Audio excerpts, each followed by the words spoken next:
Bismillahirrahmanirrahim.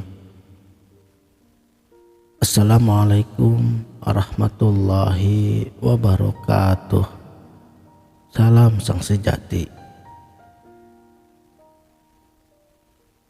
Dalam hidup ini, setiap orang pasti memiliki permasalahan atau masalahnya masing-masing. Dari masalah yang ringan sampai yang terberat, silih berganti datang dan pergi. Terkadang tanpa kata mereka akan pamit. Memang begitulah kehidupan. Penuh ujian, penuh cobaan, rintangan dan tantangan. Namun bagi mereka yang berjiwa qanaah, hidup ini selalu dibawa enjoy saja. Manis pahitnya dalam hidup ini, mereka menjalaninya dengan santai tanpa banyak memikirkannya. Dan bagi mereka, permasalahan hidup ini itu sebenarnya tidak ada. Kenapa dikatakan tidak ada? Sebab bagi mereka, apapun itu masalahnya, selama masih ada solusinya, itu tidak termasuk menjadi masalah.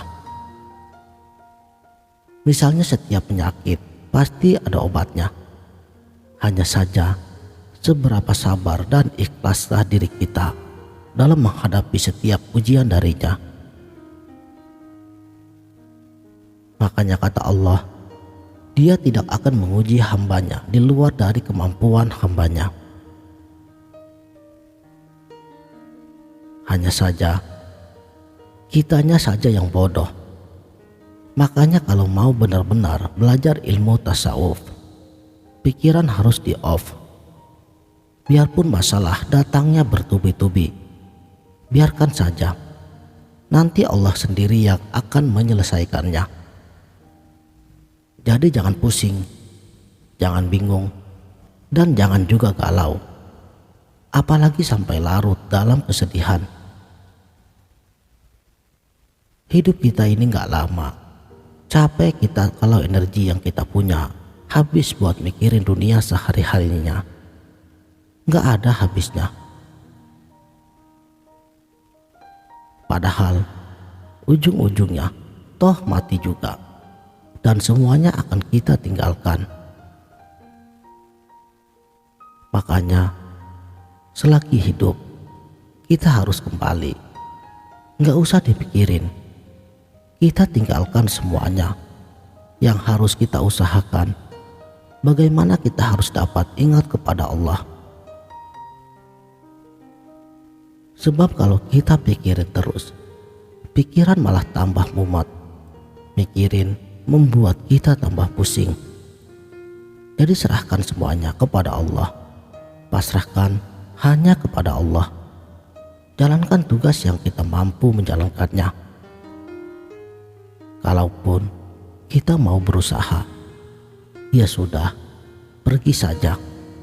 Mau itu ke toko, ke pasar, ke sawah, ataupun ke kantor. Kerjakan saja yang bisa kita kerjakan. Masalah nanti hasilnya bagaimana, itu bukan urusan kita. Serahkan semuanya kepada Allah. Tenangkan pikiran kita hanya kepada Allah. Sifat orang yang fakir itu diam ketika tidak punya apa-apa dan tidak membutuhkan ketika punya apa-apa. Zunnun al-Misri, beliau pun pernah mengatakan, alamat seorang hamba akan mendapat murka Tuhan apabila ia takut akan kefakiran. Makanya para guru sufi seringkali mereka menekankan, jangan pernah takut perihal urusan duniamu. Sebab apa yang akan menjadi hak dirimu tidak akan pernah tertukar oleh orang lain. Inilah mengapa saya katakan, hidup itu jangan dibuat mumet. Akhirnya malah bikin susah diri sendiri. saudaraku sang sejati. Jodoh, rezeki, dan juga maut itu termasuk misterius problem. Semakin kita kejar, malah akan semakin menjauh. Jadi mendingan terima saja. Dan bagi para sufi, tidak ada susah lagi, yang ada semuanya nikmat.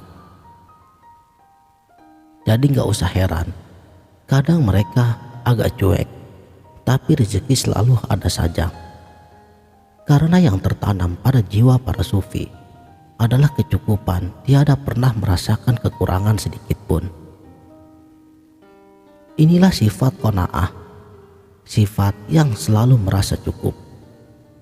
Bukan sifat yang tamak dan rakus.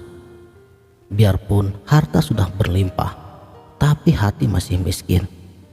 Akhirnya hidupnya jauh daripada kata ketenangan dan kesyukuran. Jangan seperti itu. Kalau ada kita nikmati, kalaupun tidak ada, ya sudah, diam saja. Cukup kekalkan hati kepada Allah dengan rasa kecukupan dari segi apapun. Kalaupun kekurangan harta, alhamdulillah masih bisa makan pagi dan sore, walaupun hanya seadanya. Toh di seberang sana masih banyak orang yang kelaparan. Jadi melihatnya jangan ke atas, tapi ke bawah.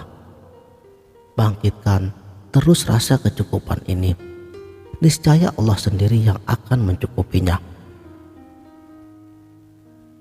Metode mawas diri atau mengaca pada diri sendiri, seperti yang digalakkan oleh para guru sufi, memang merupakan sarana atau tangga yang amat jitu untuk menemukan jati diri dan kesadaran akan rahmat dan keagungan Allah Subhanahu wa Ta'ala.